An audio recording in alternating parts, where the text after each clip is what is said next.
Salut à tous, c'est Axel de testmobile.fr et aujourd'hui je vais tester pour vous le Samsung Galaxy Grand 2. C'est un terminal de moyenne gamme qui est équipé d'un on va dire très grand écran pour un terminal de moyenne gamme. C'est vrai qu'il fait assez massif là dans la main et je vais le tester pour vous. Alors c'est un appareil qui est proposé à la fois chez les opérateurs, lui il me vient de SFR d'ailleurs, où il est proposé à 1 euro, enfin 99 euros avec ODR, ça fait 1 euro. Il est chez Orange également, mais je crois pas avec forfait, j'ai un petit doute là-dessus. Je vous laisserai regarder les offres, ça va dépendre du moment où vous regardez d'ailleurs. Et nu, c'est un appareil qu'on peut trouver chez SFR à 400 euros, et sinon entre 350 et 290 euros nu. Voilà, donc c'est on va dire du haut de moyenne gamme si vous voulez. Côté spec, il tourne sur Android 4.3 avec TouchWiz bien sûr. Alors pas dans la même version que ce qu'on a sur le Galaxy S5, hein, 4.3, on est sous Jelly Bean. On n'est pas sous KitKat sur cet appareil. J'ai fait toutes les dernières mises à jour, il est toujours pas sous KitKat. Donc ça c'est peut-être un des points négatifs, un des points un petit peu dommages sur cet appareil pour commencer, c'est qu'il n'est pas sous la toute dernière version d'Android. Il a un écran de 5.25 pouces, c'est un petit peu original, mais c'est une grosse, c'est un grand affichage. C'est du 1280 par 720, donc c'est du 720p. Ça lui fait 280 ppi, donc c'est pas beaucoup en termes de densité de pixels. Mais vous allez voir que c'est pas si mal, c'est du TFT. On a 8 Go de mémoire interne, ça donne 5 Go dans les faits pour l'utilisateur, 1,5 Go de RAM. Et on peut augmenter pour la mémoire jusqu'à 64 Go via micro SD. Il est 4G catégorie 3. Et à l'arrière, on a un appareil photo 8 mégapixels, un flash LED, le haut-parleur. À l'avant, une caméra frontale 1,9 mégapixels. Et à l'intérieur, c'est un chipset de Qualcomm. C'est un Snapdragon 400 quad-core 1,2 GHz. Donc c'est du quad-core, mais c'est pas les toutes dernières versions du Snapdragon. Et vous allez voir que niveau perf, effectivement, malgré le fait que ce soit un quad-core, finalement, on a des perfs qui sont pas excellentes, du moins brutes. Et une batterie de 2600 mAh. Je vais faire rapidement un parallèle avec la précédente version que j'ai pas là hélas pour vous le montrer. D'ailleurs je crois pas l'avoir testé le premier grand. Je l'avais zappé. Et donc le précédent grand c'était du 5 pouces en 440 par 800. On avait 8 Go de mémoire interne, seulement 1 Go de RAM entre guillemets seulement. Il était juste 3G, il était pas 4G. On avait pareil 8 mégapixels à l'arrière. Et c'était du dual core 1,2 GHz, c'est une batterie de 2100 mAh, donc il y a quand même des changements intéressants de l'un à l'autre. Et il y a un autre truc à savoir, c'est que ces terminaux-là, si vous regardez un petit peu sur internet, sont mis en avant comme étant des appareils dual SIM. Sauf qu'en France, c'est pas dual SIM, en fait, c'est juste pour certains marchés. En France, c'est du single SIM only, et ça c'est un petit peu dommage. Et d'ailleurs, si je m'amuse à vous montrer à l'intérieur à quoi ça ressemble, enfin à l'intérieur sous la coque, donc coque amovible, hein, classique Samsung, et ça c'est très bien d'ailleurs. Et ici on peut mettre en fait la micro SIM et également une micro SD. Vous voyez, il y a la SIM en dessous et la micro SD au-dessus, je trouve ça assez malin. Mais bon, c'est pas du dual SIM, donc faites attention. Si vous avez vu dans les specs originales de l'appareil que c'est du dual SIM, effectivement il y a des versions dual SIM, mais celui-là n'est pas. Alors côté design, ça va être très simple, hein. Vous connaissez je pense ce fameux design de Samsung qu'on a depuis depuis le S3, ça ressemble beaucoup à un S3 voilà, dans l'idée. Et là en blanc, moi j'ai encore un Galaxy S5 sous la main pour vous montrer. Du coup, vous allez voir que c'est deux terminaux qui se ressemblent beaucoup. Et oui, le Galaxy S5 est plus petit. Alors il a un écran quasiment identique, c'est du 5.1 pouces, donc il est plus petit en termes d'écran, et également au niveau du design, en termes de grosseur. Et c'est ça qui caractérise aussi ce grand 2, c'est que oui, c'est un grand appareil, mais il est aussi un peu gros, j'ai envie de dire. Donc il y a des bordures qui sont pas très très fines. Si je devais comparer d'ailleurs par rapport au S5, c'est pas non plus super flagrant, mais ça reste. Le S5 a pas des batteries fines, hein, enfin des bordures fines. Celui-ci a pas des bordures très très fines non plus. Et autour, on a quand même des grosses parties. Là, ici, oh, j'avais mal fermé là. Ça aide pas. Voilà. Il fait 8,9 mm d'épaisseur. C'est pas non plus énorme, mais c'est pas non plus fin. Et il pèse 163 grammes. Voilà. Et c'est un appareil qui a un design. Bon, je vais en faire le tour très rapidement, mais vous voyez, c'est du classique Samsung. Caméra frontale, les capteurs, sortie audio, logo Samsung. Ici, on a la touche accueil on-off, enfin pas on-off, pardon, accueil. qui permet de revenir comme ça et le multitâche. Et vous avez également des touches sensibles juste ici, retour et menu. Contrairement à un appareil plus récent comme le S5, où on va avoir multitâche, bon vous l'avez vu ici, multitâche et retour. Ça c'est l'ancienne entre guillemets façon, c'est la façon classique de présenter ces terminaux Galaxy. Et à côté de ça, dans l'interface, vous allez voir que c'est pas la toute dernière surcouche bien sûr d'Android. Enfin d'Android qu'on a chez Samsung. Sur la droite, on a une touche on-off verrouillé déverrouillé juste ici, on n'a rien d'autre. Tout est en plastique bien entendu. On a le jack, touche de volume juste là, micro USB juste ici avec un second micro. À l'arrière, on a une coque qui nous rappelle ce qu'on a sur le Note 3 et sur certaines nouvelles versions du, si je ne me trompe pas, S4. Alors, c'est pas forcément celle qu'on trouve en France, mais on a ce petit effet faux cuir en plastique avec des fausses coutures, ce genre de petits trucs. C'est un peu kitsch, mais c'est pas non plus moche. Ça lui donne un petit côté plus haut de gamme. Mais bon, ça reste du plastique de toute façon. Et là, le feeling est lisse, un petit peu mat, mais lisse. C'est plutôt agréable, c'est assez bien fait finalement. Et là, on a l'appareil photo 8 mégapixels, le haut-parleur et son flash LED. Côté ergonomie, c'est un grand appareil, c'est un grand terminal 5 pouces. Mais ça va, avec 1 pouce, c'est vrai que c'est compliqué d'atteindre toutes les zones de l'écran. Classiquement, vous avez un mode, si j'arrive à le lancer, il faut être dans une application normalement pour le faire. J'ai toujours du mal à le faire, excusez-moi, je ne sais pas si je vais y arriver aujourd'hui. Je vous montrerai ça dans les paramètres, mais il y a une fonction qui est, qui est intégrée. Comment ça marche? Voilà, c'est ça, eh ben dis donc. Qui permet de l'utiliser à une main, voilà, c'est ça. Et c'est plutôt pas mal, ça permet de rajouter un petit peu de facilité d'utilisation, malgré la taille du terminal. La touche on-off verrouillé déverrouillé, elle est plutôt bien placée, elle tombe direct sur le pouce, elle est pas très très haute, c'est ça qui est pas mal, elle est pas au milieu mais presque, plus ou moins. Et du coup vous pouvez l'attraper directement avec le pouce, c'est plutôt bien fait. Donc ça c'est pour l'ergonomie, la zone arrière elle est agréable en main. Bon on peut bien la gripper quand même, il est large oui mais ça vous le savez quand vous achetez un appareil de plus de 5 pouces c'est un peu difficile de l'utiliser à une main. À côté de ça je dirais qu'il est un petit peu lourd, 163 grammes et que c'est pas trop on le sent bien sûr mais ça va à peu près. Et je sais plus ce que je voulais dire. Et je pense que c'est à peu près tout pour le design. Bon c'est pas super original, c'est du plastique oui mais bon. Je veux dire, moi, ça me surprend pas de la part de Samsung. Il est quand même plutôt classe. Ah oui, dernière chose que je voulais dire, en fait, c'est que les finitions sont plutôt bonnes. Il n'y a pas de craquement, j'ai pas d'essai de craquement quelconque. Donc voilà, ça c'est plutôt pas mal. On va passer du coup à l'interface. Je vais essayer d'aller vite parce qu'on connaît vraiment par cœur cette surcouche. Donc voilà, allez, on est parti. Écran de déverrouillage classique, vous glissez votre doigt comme ça, vous avez un système de widget aussi que vous pouvez implémenter sur l'écran d'accueil si vous en avez l'envie, ça se met dans les paramètres en fait, ça règle dans les paramètres. Vous avez tout ce qui est page d'accueil ici. Alors là c'est la version SFR, donc faites pas attention à toutes les icônes SFR qu'on peut avoir ici. Ce sera la même chose pour vous sans les icônes, enfin à part si vous le prenez chez SFR. Vous avez le tiroir là avec les accès rapides.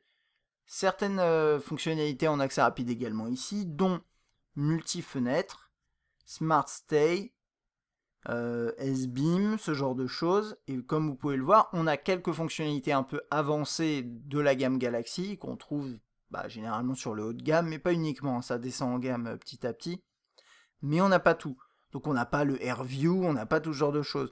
D'ailleurs au niveau des fonctions, là qu'est-ce que je vois? On a multi-view, je me suis noté ça comme ça vous les avez en tête, mais on a le multi-view, donc c'est multi-fenêtre. Je vous montre ce que ça donne, vous restez appuyé là, vous avez voilà, un petit truc comme ça. Vous prenez ensuite une application. Voilà, toi tu vas te taire, et vous mettez une seconde application en bas, et vous avez la possibilité de faire du multitâche très optimisé pour la taille de l'écran, avec aussi une fonctionnalité qui permet de switcher comme ça. Et normalement on a le copier-coller, mais je crois pas qu'on l'ait, peut-être sur cet appareil on l'a pas. Ça j'admets, je viens juste de voir, ouais, ça a pas l'air d'être effectif. Ouais, pas le copier-coller d'un endroit à l'autre, ça je sais pas pourquoi, c'est pas une question de performance à mon avis, donc bon, ils veulent peut-être vraiment bien délimiter les différentes gammes, même sur ce genre de détails. On a Smart Stay, donc on le voit là-haut, qui détecte quand mon regard est vers l'écran. Alors là, je suis un peu derrière, je sais pas comment il me détecte, mais bon, il doit me détecter quand même. On a S-Beam ici, on a du NFC. Ça va être tout ici. On n'a pas le système où on peut passer au-dessus de l'écran pour pour le réveiller. Ça marche pas. Écran déverrouillage, ça c'est pour tout ce qui est widget. On a un mode simplifié. Donc c'est ce mode-là, ça permet de basculer dans un mode où on a quelques icônes, quelques widgets et c'est tout. Et c'est très simple à utiliser si vous débutez ou si vous offrez ce terminal à quelqu'un qui débute dans tout ce qui est smartphone. Dans accessibilité, on n'a pas grand chose. On a joué quelques fonctionnalités d'accessibilité, mais au-delà de ça, non, parce que sur le S5, il y a des trucs en plus par rapport à l'accessibilité. Là, vous les trouvez pas. Opération à une main, mouvement et mouvement de paume et smart screen. Là, on a juste smart stay en fait. On n'a pas AirView, on n'a pas ce genre de choses et on a les usages à une main et les mouvements. Voilà. Donc ces petites fonctionnalités, on les retrouve sur cet appareil-là. Je ne sais pas si on en aura plus, s'il y a une mise à jour qui arrivera, mais dans l'état, vous avez ça. Ça ressemble un petit peu finalement à ce qu'on a si on regarde sur un S4 mini par exemple. On va retrouver certaines fonctionnalités. On va pas avoir le multi-window parce que l'écran est petit, mais c'est à peu près la même idée quoi. Après, c'est tout ce qui est écran d'accueil, vous avez vu, icônes, widgets, je pense que vous connaissez tout ça. Les widgets sont accessibles dans le menu principal ici, menu principal qui ressemble à ça. Vous avez quelques options ici, vous pouvez modifier, désinstaller des applications, créer des dossiers, changer le type de l'affichage. Vous pouvez également pincer ici pour supprimer des pages ou en rajouter. Voilà, ce genre de truc. Là-dedans, vous commencez à taper un numéro et vous avez des propositions de contacts qui vont s'afficher. Juste ici. Vous avez dans le journal, vous avez le journal des appels, vos favoris et les contacts ici. Bon, contact, il n'y a pas grand chose à dire. Hein. C'est du classique Samsung. De cette façon-là, présenté, c'est propre, hein, ça n'a rien de très original, mais au moins ça le mérite d'être propre.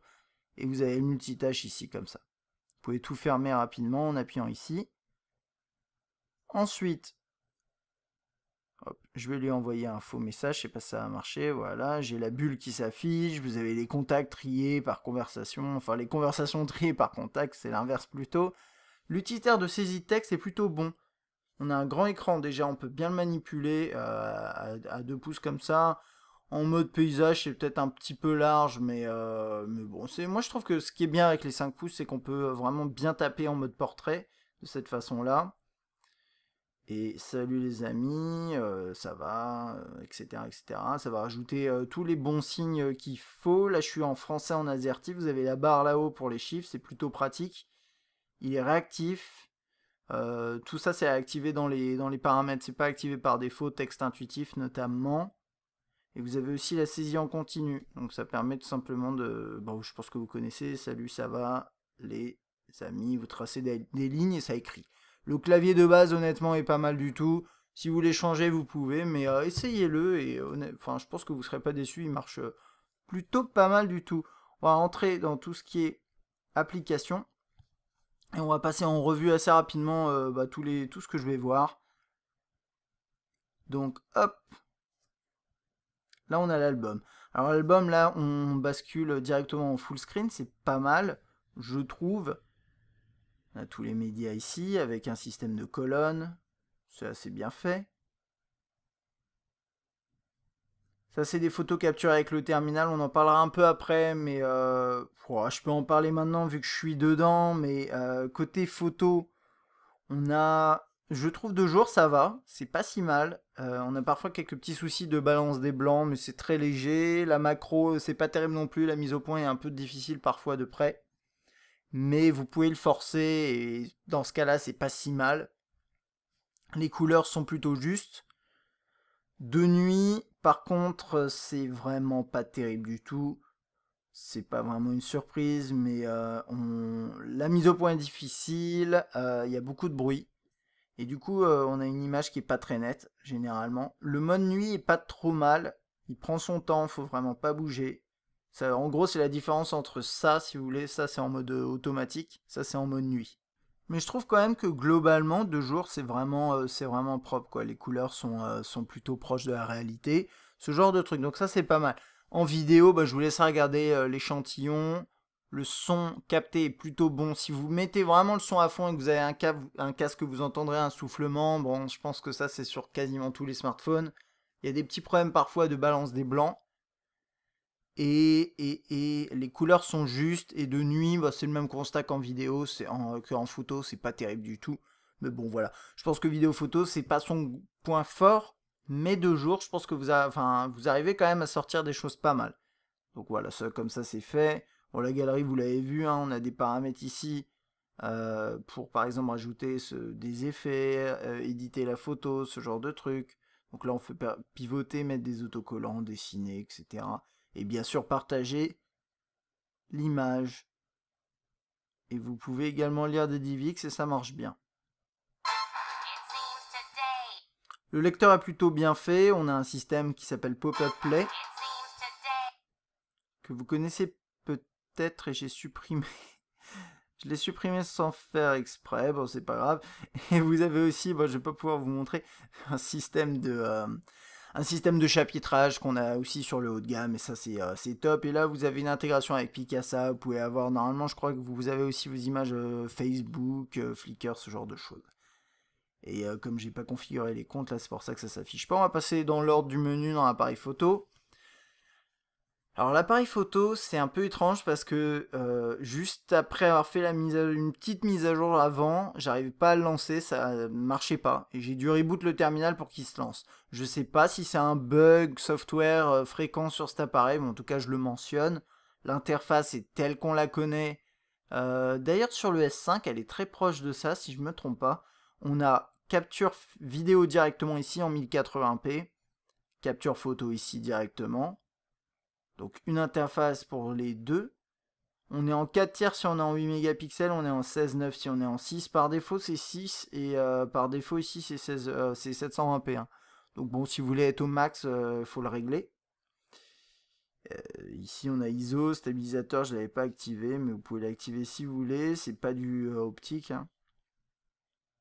Et là on a quelques modes, donc je vais les mettre comme ça pour que ce soit plus clair.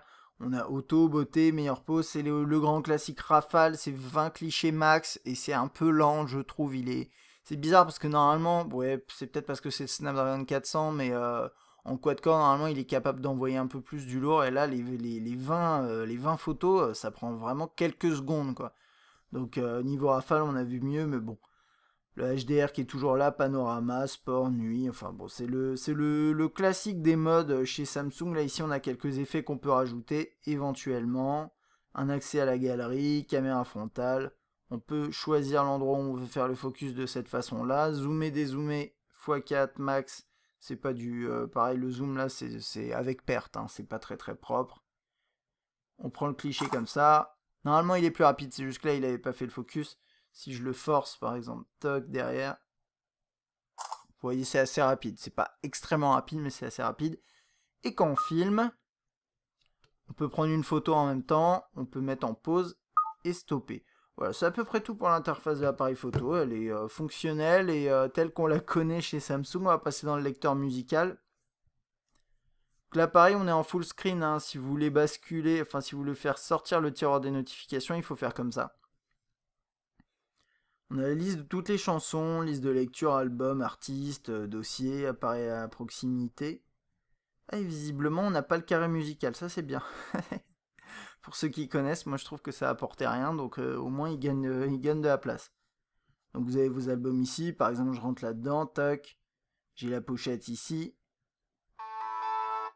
Voilà, en grand, avec la barre ici, enfin tous les paramètres, enfin les options classiques qu'on retrouve généralement, shuffle, aléatoire, mettre en favori, répétition, là on a la playlist en cours. On peut minimiser ça pour revenir en arrière, c'est pas trop mal. Je vais pas pouvoir lire ce morceau parce que sinon je vais avoir des problèmes de copyright malheureusement, donc je vais hop basculer sur cela. Il y en a un qui est pas trop moche, je pense. Voilà, et quand vous lisez de la musique, un morceau, donc je vais revenir un peu en arrière. Voilà, vous avez un égaliseur en accès pas direct, mais presque. En fait, vous pouvez soit le faire avec le bouton de volume, soit accéder ici et faire, je crois que c'est dans paramètres, sound live. Voilà, donc c'est un peu plus rapide par le raccourci que je vous ai montré juste avant. Quand vous lisez de la musique, vous pouvez gérer le contrôle ici. Également sur l'accueil, si vous avez mis le widget, là je ne l'ai pas mis. Et on peut déverrouiller, enfin verrouiller, pardon. Et on a ça qui s'affiche. Voilà. Donc ça c'est plutôt fonctionnel. Alors qualité du haut-parleur, bon je vais pouvoir vous le mettre à fond un peu juste pour voir, mais...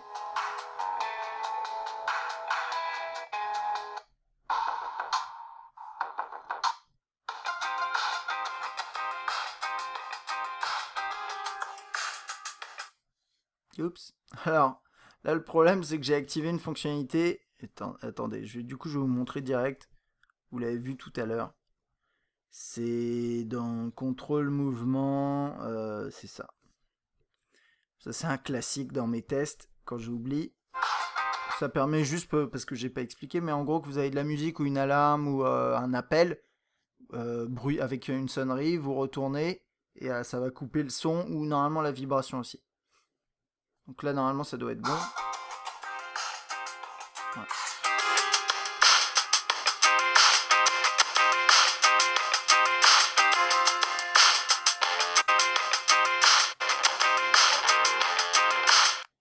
Bon, le haut-parleur sur le Grand 2, il est pas mal. Le volume, alors c'est marrant, j'ai comparé par rapport au S5 juste pour avoir une petite idée. Le volume est un tout petit peu plus élevé, mais ça ne veut pas forcément dire que le haut-parleur est meilleur, attention. Le volume est un tout petit peu plus élevé, mais la qualité est un peu moins bonne. Et en fait, le son est un peu plus plat. On sent moins, par exemple, les basses, ce genre de truc. Ça crache un tout petit peu plus, mais en étant quand même assez propre. Et du coup, moi, je trouve que pour un terminal 2, on va dire moyenne gamme, c'est plutôt bon. Parce que ça vous permettra finalement d'écouter un peu de musique éventuellement. C'est pas hyper confortable, bien entendu. Mais à côté de ça, vous pouvez aussi regarder des films, écouter les instructions GPS en entendant normalement assez clairement le truc. Voilà, c'est pas mal. Alors, je viens juste de me rendre compte, de me rendre compte que j'ai oublié un truc, et je vais le faire maintenant, c'est pas grave. Je vais vous parler de l'écran, parce que j'ai complètement zappé, parce que voilà, c'est pas grave. J'ai oublié. Donc l'écran sur ce terminal, donc 5.25 pouces, je vous ai dit c'est du 720p, ça fait une densité de pixels qui est pas très élevée, mais on voit pas trop les pixels finalement. Si je m'amuse à zoomer, vous verrez que bah, c'est assez clean, c'est assez propre, ouais. Donc c'est pas trop mal là-dessus. Les angles de vue sont plutôt bons. Là, ce qui est important de regarder, c'est la couleur en fait. Regardez les couleurs des éléments, par exemple le jaune, regardez s'il change. Et c'est pas le cas réellement. Il génère 180 lux de luminosité, ce qui est plutôt bien, sauf qu'il a un petit problème, c'est qu'il supporte mal les reflets. Alors ça c'est plus un mix entre la couche de verre et c'est pas lié à la couche tactile ni même à l'affichage. Enfin l'affichage permet aussi de compenser ça via de la luminosité et d'autres techniques, mais c'est là en l'occurrence je pense que c'est la couche de verre, c'est tout simplement la plaque. Et donc là, bon, j'ai les reflets de la lumière à côté qui est très prononcé, donc c'est normal. Mais une des raisons aussi pour laquelle là on voit vraiment beaucoup moins l'image, c'est pas tant le fait que l'écran soit pas très lumineux, parce que 180 lux ça va. C'est le fait que le vert reflète énormément. Là, il y a une fenêtre sur le côté et on voit quasiment plus rien. Et j'ai fait un test comparatif. Alors je peux essayer de vous montrer avec ça là, mais ça va être compliqué. Ça va être très compliqué. Je vais essayer éventuellement. Il y a un petit truc que je peux vous montrer aussi niveau écran. Alors je finis juste sur les reflets, mais j'ai essayé en extérieur et ouais, ça peut poser problème avec la lumière en pleine, enfin le soleil en plein écran. Vous pouvez parfois voir vraiment quasiment rien et je pense que c'est problématique. J'ai testé en comparaison. Alors vous allez me dire, on compare pas un haut de gamme et un moyenne gamme, oui, mais ça me permet aussi d'avoir une idée. Et j'ai testé avec celui-là. J'ai regardé aussi un peu avec mon Nexus 5, mais juste pour info. Je trouve que c'est pas inintéressant, voir un peu la différence que vous pouvez voir entre ces deux appareils. Bah, typiquement, au niveau reflet, vous le voyez là. Regardez à droite, est-ce que vous voyez des reflets de... Là, ma tête, elle est là, mais... on voit beaucoup moins les reflets en fait à droite qu'à gauche. Donc ça c'est la première chose et ça c'est lié au vert, enfin à la couche. Après là vous le voyez peut-être beaucoup moins, mais les noirs sont beaucoup moins noirs. Ça c'est normal. Là on est sur du Super AMOLED, là on est en TFT. Donc je vais pas comparer hein, un haut de gamme et un moyen de gamme, vous inquiétez pas, mais c'est juste pour vous montrer, pour illustrer. Au final l'écran du grand 2 il est pas mauvais, il est même plutôt bon pour du moyen de gamme, il est grand. Mais en extérieur, vous pourrez éventuellement avoir des petits soucis. Voilà, c'était juste ça l'important. En vidéo, on a ce lecteur là, alors que j'ai toujours trouvé assez moche, mais bon, pourquoi pas. Je vous ai déjà montré, mais du coup, je vous remontre parce que ça, on l'a loupé tout à l'heure. C'est tout ce qui est chapitrage. Voilà, ça marche assez bien. Si vous avez des problèmes pour lire, moi, j'ai pas eu trop de soucis. J'ai essayé juste, honnêtement, avec du Divic. J'ai pas essayé avec du MKV, etc. Si vous avez des soucis, téléchargez. Il y a des applications sur le Play Store qui sont gratuites qui permettent de faire ça.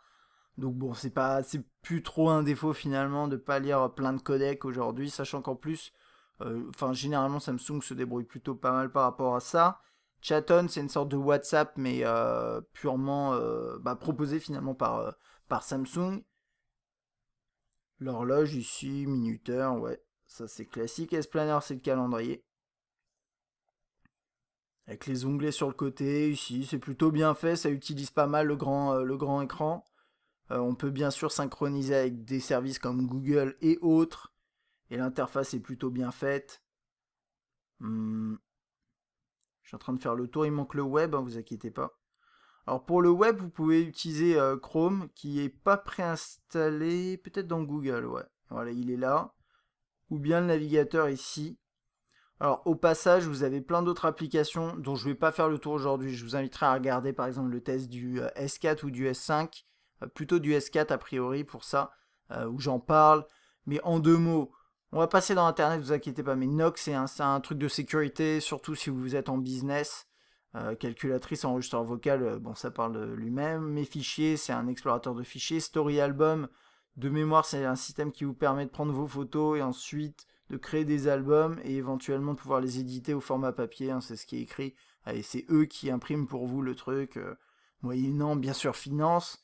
GroupPlay, c'est un système qui permet de connecter plusieurs terminaux compatibles Galaxy entre eux pour par exemple lire de la musique en même temps, regarder des fichiers vidéo ou musique. Non, pas vidéo, je suis pas sûr. Mais en tout cas, des images en même temps. Samsung Link, un truc que j'ai jamais utilisé, que j'ai surtout jamais réussi à faire fonctionner, et qui vous permet de connecter votre terminal avec d'autres périphériques. Mais je vois pas exactement la différence entre simplement utiliser ça doit utiliser le DLNA tout simplement et faire du mirroring. Ok. S-Translator c'est un traducteur. S-Voice c'est un système d'assistant vocal qui est pas trop mal, qui se déclenche normalement je crois que c'est avec 3 appuis ici. Ouais voilà, c'est ça. Et vous pouvez ensuite, par exemple, entrer des événements dans votre calendrier, ce genre de choses. Donc je ne vais pas vous le montrer parce que c'est un truc qu'on a déjà vu lors de différents tests, mais ça marche pas mal. Il y a la radio. C'est pas la radio, enfin c'est... Alors, attendez, je vais le lancer. Mais normalement, il va me demander voilà, d'avoir mes écouteurs, c'est un classique. Galaxy Plus, mon TripAdvisor et Dropbox préinstallés, très bien. Et après, ça, c'est les applications Google que vous pouvez utiliser. Hein. Vous n'êtes pas obligé, mais vous pouvez les utiliser. En web, les performances sont plutôt bonnes, pas excellentes, hein, c'est un terminal de moyenne gamme, mais c'est quand même pas si mal. Donc là, vous voyez qu'on peut défiler sans trop de problèmes. Il y a un peu de... Vous voyez, ça fait des petites mosaïques en bas pour le chargement, ce genre de truc. Ça montre juste que l'appareil, effectivement, n'est pas extrêmement puissant. Mais au final, quand vous vous promenez comme ça dans l'interface, vous zoomez, vous dézoomez, toc, double tape sur du texte, ça marche assez bien, c'est plutôt rapide. Donc là, bon, moi je trouve que c'est pas mal. Là, on a un système d'onglets. Ici, vos favoris. Et puis éventuellement, si vous avez envie, vous pouvez toujours utiliser Google Chrome, alors qu'il y a l'avantage de synchroniser avec Google. C'est pas inintéressant. Enfin, ça peut vous intéresser si vous utilisez les services de Google, mais si vous envisagez de passer sous Android ou de continuer sous Android, c'est que vous utilisez au moins un minimum les services de Google. Enfin, vous êtes obligé de toute façon. Et hop.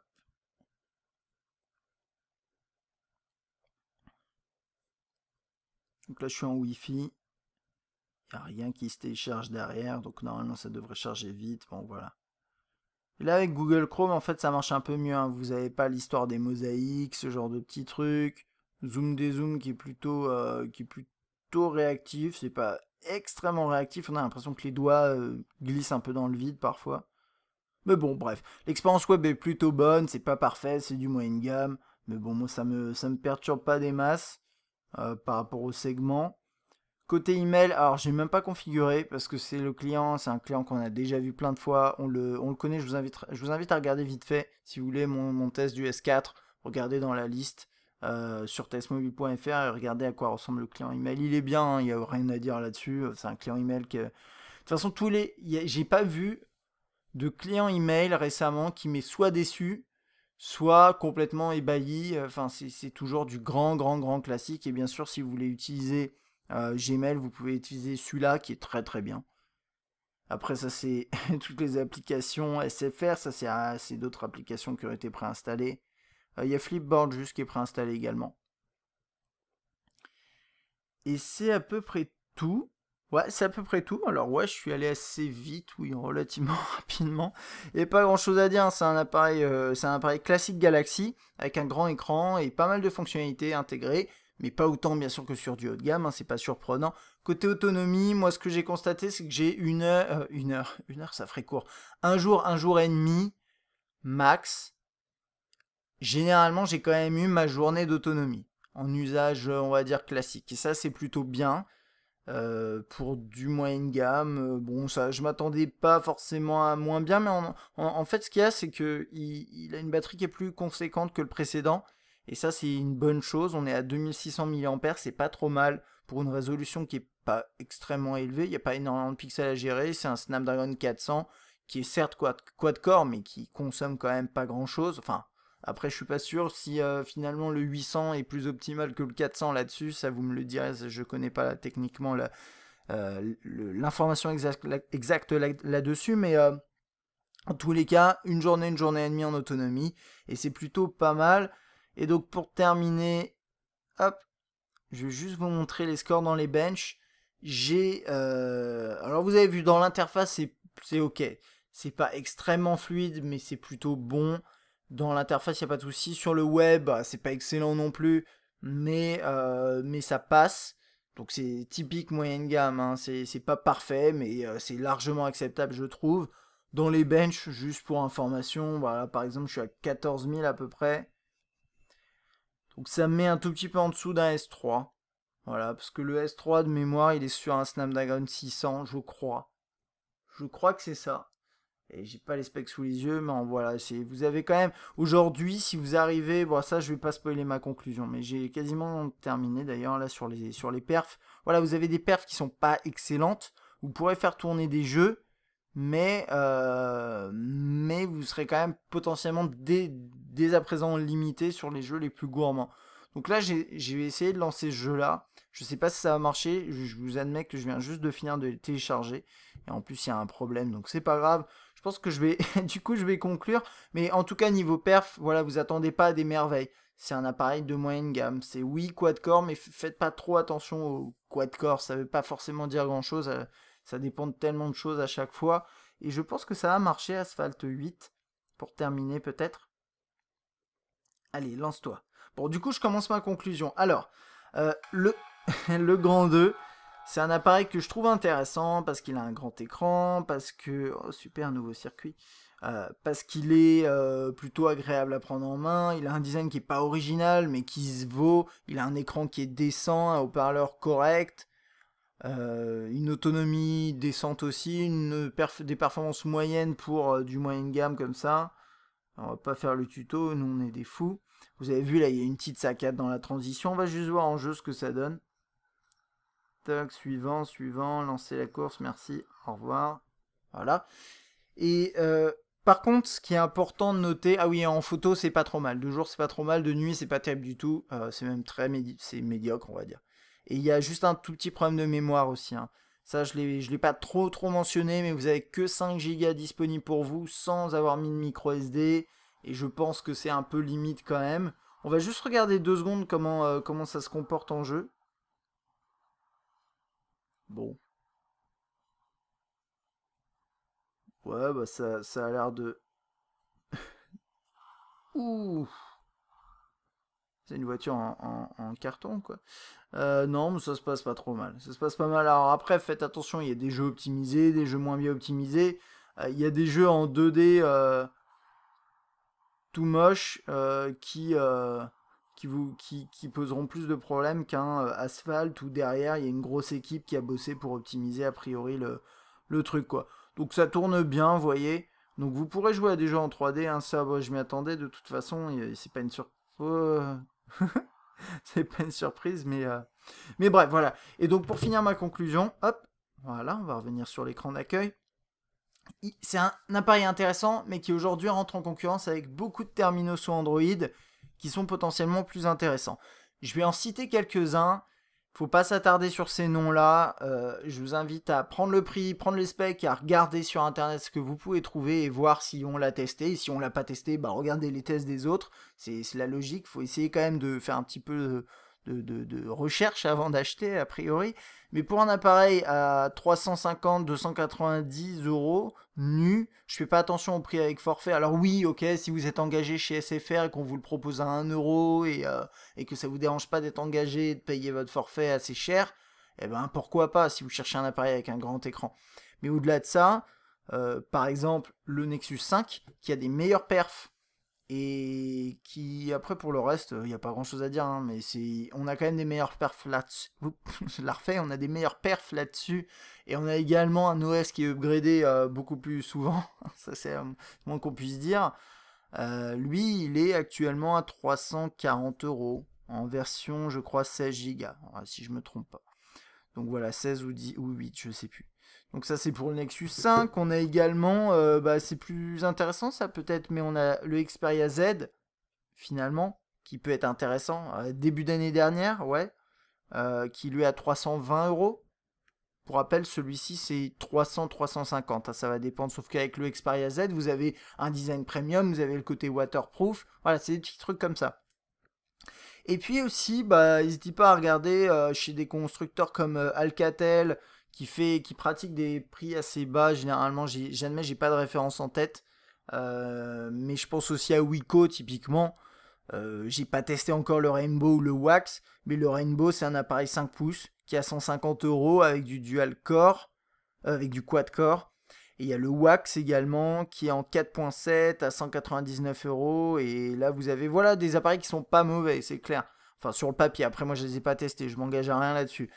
Mais bon, c'est typiquement le genre de recherche qu'il faut faire. Regardez, prenez le prix, prenez les specs et amusez-vous à comparer un petit peu les prix avant de... prix, specs et avis, bien sûr, des testeurs et même des utilisateurs avant de vous lancer. Mais en tout cas, celui-ci, c'est un appareil qui est pas trop mal. Enfin bon, voilà, j'en ai fini, j'en ai terminé avec le test du Grand 2, du Galaxy Grand 2. Si vous avez des questions, n'hésitez pas. Si vous avez des remarques, si vous avez l'appareil parce qu'il est sorti en janvier, donc peut-être que vous l'avez déjà. Et je sais que vous avez été nombreux à me demander le test, donc c'est aussi pour ça que je vous le propose. Mais si vous avez l'appareil et que vous avez un avis à donner, vraiment, n'hésitez pas à laisser un commentaire. Une communauté, c'est là pour ça. Et donc je vous invite à donner votre avis sur l'appareil, les plus, les moins. Faites un peu votre testeur, mini-testeur on va dire, et mettez un commentaire où vous expliquez ça. Ça peut intéresser vraiment tout le monde. Et puis j'espère que cette vidéo vous a plu et vous a été utile. Moi je vous dis à bientôt.